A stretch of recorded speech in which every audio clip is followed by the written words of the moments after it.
Welcome to every one. ഇന്നത്തെ നമ്മുടെ ചർച്ചാ വിഷയം വിവിധതരം മലിനീകരണങ്ങളെക്കുറിച്ചാണ്. ഭൂമിയിൽ ഒരുപാട് മലിനീകരണങ്ങളുണ്ട്. എന്നാൽ അവയിൽ പ്രധാനമായ 7 മലിനീകരണങ്ങളെക്കുറിച്ചാണ് ഞാനിവിടെ നിങ്ങളുമായി ചർച്ച ചെയ്യാൻ ഉദ്ദേശിക്കുന്നത്. അവ എന്തൊക്കെയാണെന്ന് നോക്കാം.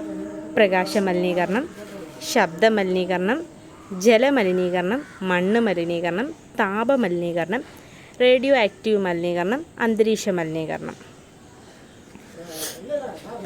നമുക്കറിയാം, നമുക്ക് ചിന്തിക്കേണ്ട ഒരു വിഷയമാണ് ഈ പ്രകാശ മലിനീകരണം, ശബ്ദ മലിനീകരണം, റേഡിയോ ആക്റ്റീവ് മലിനീകരണം. ഇങ്ങനെ ഒരു പൊല്യൂഷൻസ് അല്ലെങ്കിൽ മലിനീകരണങ്ങൾ ഉണ്ടോ എന്ന് തന്നെ നമ്മളെ ചിന്തിപ്പിക്കേണ്ട ഒരു സ്ഥിതിയിലാണ് ഇന്ന് നമ്മൾ നിൽക്കുന്നത്. അപ്പം ഇങ്ങനെയുള്ള ഈ മലിനീകരണങ്ങളെക്കുറിച്ചാണ് നമുക്ക് നോക്കാൻ പോകുന്നത്. അതിനു മുമ്പ് നമ്മൾ വൺ വേർഡിൽ ചോദിക്കാൻ സാധ്യതയുള്ള ഒരു ചോദ്യമാണ് ദേശീയ മലിനീകരണ ദിനം ഡിസംബർ 2 ദേശീയ മലിനീകരണ ദിനം ആചരിക്കുന്നു. അതുപോലെ തന്നെ ഈ മലിനീകരണത്തിനെതിരെ പ്രവർത്തിക്കുന്ന ഒരു അസോസിയേഷനാണ് ഇൻ്റർനാഷണൽ ഡാർക്ക് സ്കൈ അസോസിയേഷൻ.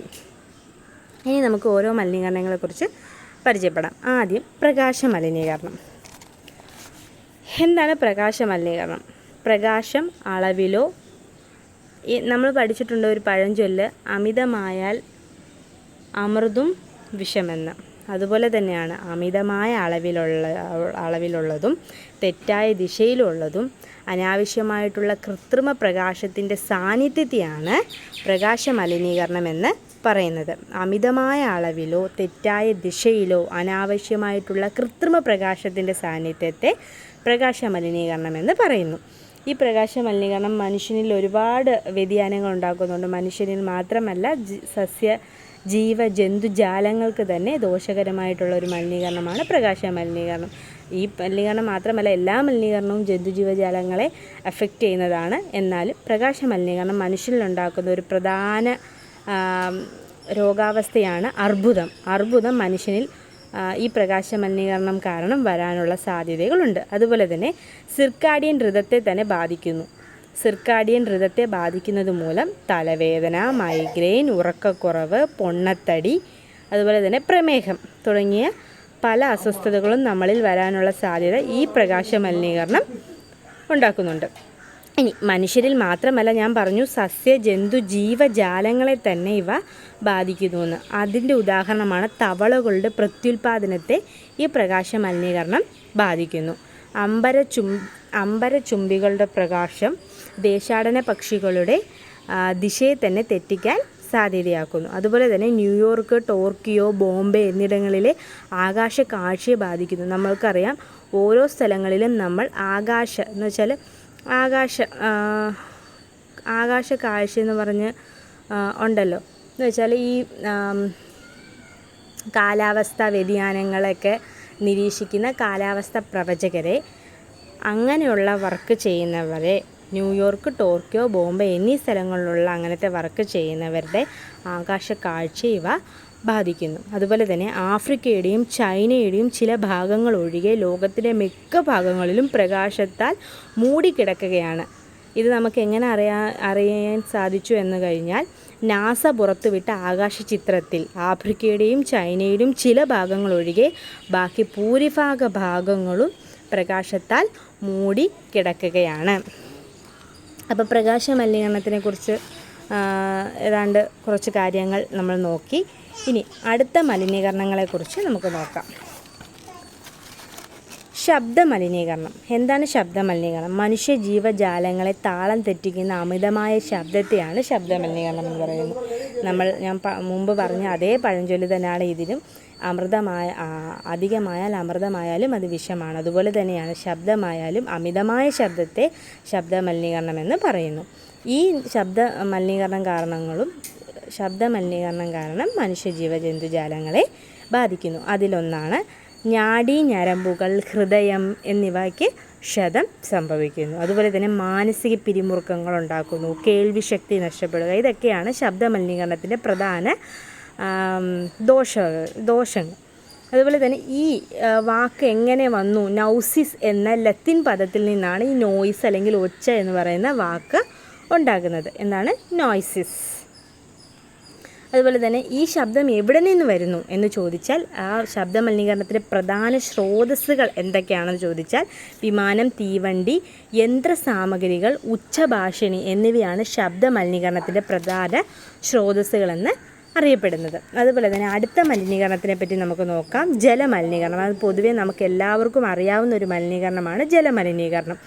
ജലമലിനീകരണത്തിന് കാർബണികമോ അകാർബണികമോ ആയ പദാർത്ഥങ്ങൾ കാരണമാകുന്നു. എന്ന് വെച്ചാൽ നമ്മൾ ജലത്തിൽ എപ്പോഴും ഓക്സിജൻ ഉണ്ട്. H2O ചേരുന്നതാണല്ലോ ജലം. ജലത്തിൻ്റെ ശാസ്ത്രീയ നാമം H2O ആണെന്ന് വെച്ചാൽ ഹൈഡ്രജനും ഓക്സിജനും സമമായ അളവിൽ അതിലുണ്ട്. അതുപോലെ തന്നെ ഈ ഓക്സിജൻ്റെ അളവ് ജലത്തിലുള്ളത് കാരണം ഈ മലിനങ്ങൾ ജലത്തിൽ ലയിച്ചു ചേരുന്നവ ഓക്സിജൻ്റെ അളവ് കുറയ്ക്കുന്നു. എന്തൊക്കെയാണോ ജലത്തിൽ ലയിച്ചു ചേരുന്നത് അത് ജലത്തിലെ ഓക്സിജൻ്റെ അളവ് കുറയ്ക്കുന്നു. അങ്ങനെ ഓക്സിജൻ്റെ അളവ് കുറയുമ്പോഴാണ് ജലം മലിനമാകുന്നത്. ജലത്തിലെ ഓക്സിജൻ്റെ അളവ് അളക്കുന്ന രീതിയെ പറയുന്ന പേരാണ് ബയോളജിക്കൽ ഓക്സിജൻ ഡിമാൻഡ്. അതായത് BOD എന്ന് ഷോർട്ടായിട്ട് വിളിക്കുന്ന ബയോളജിക്കൽ ഓക്സിജൻ ഡിമാൻഡ്, BOD. ഇത് ഇമ്പോർട്ടൻ്റ് ആണ്. അതുപോലെ തന്നെ അതിൻ്റെ യൂണിറ്റ് ppm എന്നാണ്. ppmൻ്റെ full form per part per million എന്നാണ്. അപ്പം unit ppm per unit per part per million എന്നാണ് ppm. നോർമലായിട്ടുള്ള ഓക്സിജൻ്റെ അളവ് 0.75 മുതൽ 1.5 ppm വരെയാണ്. നോർമൽ ഓക്സിജൻ്റെ റേറ്റ്, വെള്ളത്തിലെ ഓക്സിജൻ്റെ നോർമൽ റേറ്റ് ഇമ്പോർട്ടൻ്റ് ആണ്. 0.75 ppm മുതൽ 1.5 ppm വരെയാണ്. നമ്മൾ pH വാല്യൂ പറഞ്ഞായിരുന്നു. നോർമലുള്ള വാട്ടറിൽ pH വാല്യൂ 7 ആണെന്ന് പറഞ്ഞു. അതുപോലെ തന്നെ ഫാക്ടറി വേസ്റ്റ് നദിയിൽ ഒഴുകുന്നത് മൂലമാണ് പ്രധാനമായിട്ടും ജലമലിനീകരണം ഉണ്ടാകുന്നത്. അപ്പോൾ ജലമലിനീകരണത്തിൻ്റെ കാരണങ്ങൾ നമ്മൾ പഠിച്ചു. ഇനി അതുപോലെ തന്നെ മണ്ണ് മലിനീകരണം. എങ്ങനെയാണ് മണ്ണ് മലിനീകരണപ്പെടുന്നത്? പ്രധാന കാരണം അമ്ലവൽക്കരണമാണ്. നമ്മൾ അമ്ലമഴ പഠിച്ചായിരുന്നു. അമ്ലമഴ, ആസിഡ് റെയിൻ പഠിച്ചു. ആസിഡ് റെയിൻ ജലത്തിലും അന്തരീക്ഷത്തിലും അതുപോലെ തന്നെ മണ്ണിനും ബാധിക്കുന്ന ഒരു പ്രധാന സ്രോതസ്സാണ് അമ്ലമഴ. അതുപോലെ തന്നെ പ്രധാന കാരണം അമ്ലവൽക്കരണം, ലവണ സ്വഭാവം അല്ലെങ്കിൽ മറ്റ് രാസവസ്തുക്കൾ മൂലം മണ്ണിൻ്റെ ഗുണം നഷ്ടമാകുന്ന പ്രക്രിയയാണ് മണ്ണ് മലിനീകരണം എന്ന് പറയുന്നത്. മണ്ണിൻ്റെ ഗുണം നഷ്ടമായാൽ മരുഭൂമിവൽക്കരണം ആകാൻ ഇടയാകുന്നു. മണ്ണിൻ്റെ ഗുണം നഷ്ടമായാൽ അത് വെറും മരുഭൂമിക്ക് സമമായിട്ടുള്ള മണ്ണാണ്. അമിതമായ രാസവളപ്രയോഗമാണ് ഇതിൻ്റെ പ്രധാനമായിട്ടുള്ള കാരണം. അതുപോലെ തന്നെ ഇമ്പോർട്ടൻ്റ് ആയിട്ടുള്ള ഒന്നാണ് ഡിസംബർ 5 മണ്ണ് സംരക്ഷണ ദിനമായി നമ്മൾ ആചരിക്കുന്നു. ഡിസംബർ 5 മണ്ണ് സംരക്ഷണ ദിനമായിട്ട് ആചരിക്കുന്നു. അതിൻ്റെ ആചരിക്കുന്നതിൻ്റെ പ്രധാന തത്വം എന്ന് പറഞ്ഞാൽ keep soil alive, protect soil biodiversity എന്നാണ്. Keep soil alive, protect soil biodiversity എന്നാണ്. ഇനി ഈ മണ്ണ്വൽക്കരണം എന്ന് വെച്ചാൽ ഈ മണ്ണ് മലിനീകരണം തടയാൻ നമ്മൾ ചെയ്യാനുള്ള ഒരേ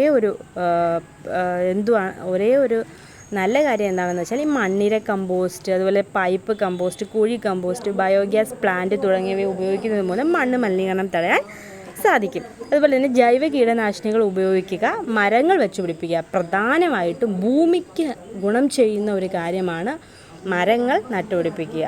മരങ്ങൾ നട്ടുപിടിപ്പിക്കുന്നത് മൂലം ഒരുപാട് നല്ല ഗുണങ്ങൾ നമുക്ക് കിട്ടും. അതുപോലെ തന്നെ ജൈവ കീടനാശിനികൾ ഉപയോഗിക്കുക. രാസ കീടനാശിനികൾ ഒഴിച്ച് ജൈവ കീടനാശിനികൾ ഉപയോഗിക്കുന്നത് മണ്ണിന് ഗുണം ചെയ്യും. മണ്ണിനും മനുഷ്യനും ഗുണം ചെയ്യുന്ന ഒന്നാണ്. ഇനി അടുത്ത മലിനീകരണമാണ് താപമലിനീകരണം. ജലത്തിലോ വായുവിലോ താപോർജ്ജം പുറന്തള്ളപ്പെടുന്നത് മൂലമുണ്ടാകുന്ന മലിനമാണ് ഇത്. ജലത്തിലോ വായുവിലോ താപോർജ്ജം പുറന്തള്ളപ്പെടുന്നത് മൂലമുണ്ടാകുന്ന മലിനമാണ് താപമലിനീകരണം. ഇതിൻ്റെ ഉറവിടം താപവൈദ്യുത നിലയമാണ്. 1/3 ഊർജം വൈദ്യുതിയായും ബാക്കി വരുന്ന ഊർജം താപമായും പുറന്തള്ളപ്പെടുന്നു. നമുക്ക് വൈദ്യുതി ഉപയോഗിക്കുന്ന ആ ആണവ നിലയത്തിൽ നിന്ന് 1/3 ഊർജം മാത്രമാണ് നമുക്ക് വൈദ്യുതിയായിട്ട് ലഭിക്കുന്നത്. ബാക്കിയുള്ള ഊർജം താപമായിട്ട് പുറന്തള്ളപ്പെടുകയാണ്. അത് പുറന്തള്ളപ്പെടുമ്പോൾ ഉണ്ടാകുന്ന മലിനീകരണത്തിനെയാണ് താപമലിനീകരണം എന്ന് പറയുന്നത്. ഇവ ജീവജന്തുജാലങ്ങളെ തന്നെ താളം തെറ്റിക്കുന്നു എന്ന് നമ്മൾ പറഞ്ഞിരുന്നു. അതുപോലെ തന്നെ ജീവികളുടെ ആയുർദൈർഘ്യം കുറയുന്നു. ജീവികളുടെ ആയുർദൈർഘ്യം കുറയുന്നു. മത്സ്യങ്ങൾക്ക് വാതക കുമിള രോഗം ഉണ്ടാക്കുന്നു. ഗ്യാസ് ബബിൾ ഡിസീസ് എന്ന് പറയുന്ന രോഗം ഈ താപമലിനീകരണം കാരണം മത്സ്യങ്ങൾക്ക് ഒരു ഭീഷണിയായി തന്നെ നിലനിൽക്കുന്നു. മനുഷ്യരിൽ താപഘാതം അല്ലെങ്കിൽ ഹീറ്റ് സ്ട്രോക്ക് എന്ന് പറയുന്ന രോഗം ഉണ്ടാകുന്നു. താപഘാതം അല്ലെങ്കിൽ ഹീറ്റ് സ്ട്രോക്ക് എന്ന് പറയുന്ന സംഭവം ഉണ്ടാകുന്നു. പലയിനം വിളകളുടെ വളർച്ച കാലം വർദ്ധിപ്പിക്കുന്നതിനായി തോട്ടങ്ങളിൽ ചൂടുവെള്ളം ഒഴുക്കുന്നത് ഒരു സാധ്യമായി കണക്കാക്കപ്പെടുന്നു. എന്ന് വെച്ചാൽ പലയിനം വിളകളുടെ വളർച്ച കാലം വർദ്ധിപ്പിക്കുന്നതിനായിട്ട് തോട്ടങ്ങളിൽ ചൂടുവെള്ളമാണ് ഒഴുക്കുന്നത്. അത് ഇതിൻ്റെ ഒരു സാധ്യതയായിട്ടാണ് കണക്കാക്കപ്പെട്ടിരിക്കുന്നത്. അടുത്തത്